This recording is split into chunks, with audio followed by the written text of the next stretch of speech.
আসসালামু আলাইকুম, সবাই কেমন আছেন? আশা করি সবাই ভালো আছেন। আল্লাহর রহমতে আমিও ভালো আছি। জন্ম, মৃত্যু, বিয়ে, এই তিনটা কথা আমি মনে প্রাণে বিশ্বাস করি। কেন জানেন? কার কখন জন্ম হয়, কখন মৃত্যু হয়, কখন বিয়ে হয়, সেটা একমাত্র উপরওয়ালা ছাড়া কেউ জানে না। তো আমার প্রথম বিয়েটা ছিল আমার নিজের পছন্দের, ভালোবেসে বিয়ে করেছিলাম। বিয়ে করে রাজরানী বলে চাকরানী বানিয়েছে, সেটাকে নিয়ে আমার আফসোস ছিল না। কিন্তু ধীরে ধীরে ভালোবাসা মানুষটা পরিবর্তন দেখে মনের ভিতরটা ধুরমে মুচ্ছে গেল। কাউকে বলতে পারতাম না, বলতে যেতাম। সবারই একটা কথা ছিল, তুই তো ভালোবেসে নিজের পছন্দে বিয়ে করেছ, এখন আমরা কি করব? দেখতে দেখতে বিয়ে 2 বছর পরে যখন আমি প্রেগনেন্ট হলাম, হঠাৎ করে আমার স্বামীর ভালোবাসা বেড়ে গেল। আমার জন্য অনেক ইয়ার ভালোবাসা অনেক দেখে আমার মনটা খুশিতে ভরে গেল। 6 মাস যাওয়ার পরে যখন টেস্ট করে জানতে পারলাম আমার কোল জোরে একটা কন্যা সন্তান আসতেছে, তখন আমার মনটা আরো বেশি খুশি হয়ে গেল। কিন্তু আল্লাহ আমাকে একটা জান্নাত দিল। আমি খুশি হলে কি হবে? যে আমার খুশি দেখে খুশি হওয়ার কথা, সে তো খুশি হলো না। শুরু হলো আমার জীবনে একটা অশান্তি। কি যে একটা সমস্যা বলেন তো। কন্যা সন্তান কি আমরা এই সময় শুনে আছি যে করে কন্যা সন্তান হয় সেই করে নাকি আল্লাহর একটা নেয়ামত চলে আসে, তো জান্নাত দেয়। কিন্তু আমার সাথে কেন এমনটা হলো? আমার মনটা আরো বেশি ভেঙে তুরমুচ্চ হয়ে গেল। প্রেগনেন্সিতে আমি অনেক কান্নাকাটি করে তারপরে কাটিয়ে দিলাম 9টা মাস। 9 মাস পরে যখন আমার সিজার মেয়ের সন্তান হলো, তখন ওর দিকে তাকিয়ে আমার সংসার জীবনটা শুরু করে হলো। কিন্তু নতুন করে যে মানুষটাকে ভালোবেসে আমার পরিবারকে ছেড়ে চলে আসছিলাম, আমার ভালোবাসা বাবা মা সবাইকে ছেড়ে চলে আসছি, সেই মানুষটা এখন আর আমার নেই।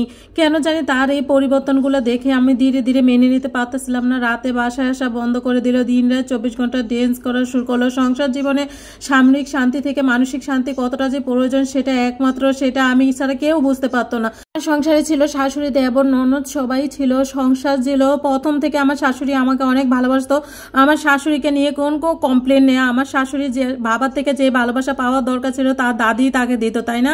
কি অদ্ভুত, তাই না? আমার সংসারটা একটা মানুষের কাছে ভালোই চলতো। কি করব বলেন? সবসময় বাবা মার কাছে মনটা চলে যেত। কিন্তু আমার বাবা মা তখন আমাকে মেনে নেয়। তার নাতিনের কথা শুনেও তা আমাকে একটা খোঁজ খবর নেয় না। রাগ অভিমান মানুষকে এতটা দূরে সরে দেয় যে নিজের সন্তানকে ভুলে যেতে বাধ্য করে। আসে সেসব কথা পরে শেয়ার করব।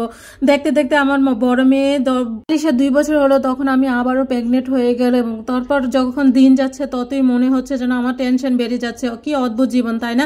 এই সময়টা যে কত আনন্দে থাকার কথা ছিল আমার, এর ভিতরে আমার এত টেনশন নিতে হতো মাত্র শুধু একটা মাই জানতে পারে। দেখতে দেখতে 6 মাস কেটে যাওয়ার পরে যখন আমার আলট্রাসাউন্ডের সময় হলো, একবারও জানতে চায় না আমার কি হবে, মেয়ে হবে নাকি ছেলে হবে।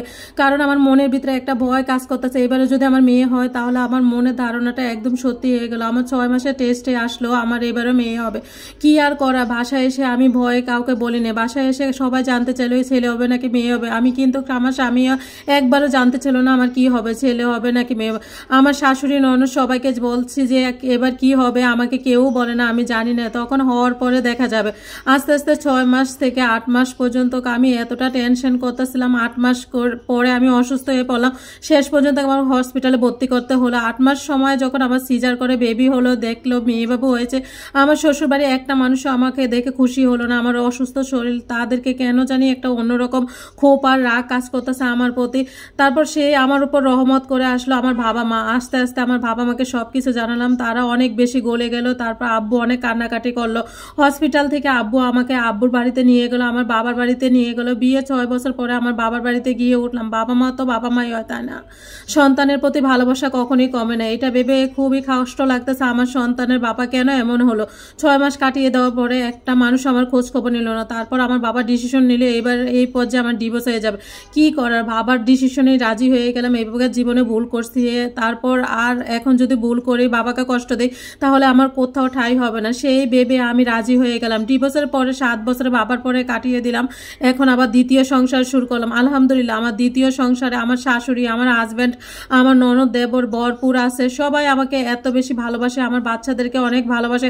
এখন আমি অনেকটা সুখী আছি। আপু, তোমার 2টা মেয়েকে দেখে আমার জীবনের একমাত্র কারণ ছিল আমার 2 মেয়ে। তো তুমি সুখে আসো, ভালো আসো দেখে তারপর আমি তোমার পর্যন্ত বলছি। তো এতক্ষণ পর্যন্ত আমার তোমাদেরকে যে গল্পটা শোনাইছি আমার এক আপুর পরিচিত গল্পটা ছিল। চিঠিটা পড়ে এত বেশি কান্না করে দিছিলাম, এত বেশি খারাপ লাগছিল আপুটার জন্য। জন্ম মৃত্যু বিয়ে যেমন উপর আল্লাহর সাথে, সন্তান দানও কিন্তু মানে উপর আল্লাহ দ্বারা। আমাদের মানুষ মানুষের হাতে কিন্তু কখনোই এটা নাই। অনেক সংসারে আছে এমনটা হয়, 2 ছেলে 2 মেয়ে হলেও অনেকটা খুশি হন না। আসলে সন্তানটা হচ্ছে ও আল্লাহর উপরের রহমত, সেই ঘরে সন্তানের, সেই ঘরে মানুষগুলাই বুঝতে পারে সেটা কতটা কষ্টের। ছেলে হোক দেখ বা মেয়ে দেখ, তাতেই কিন্তু খুশি থাকা দরকার।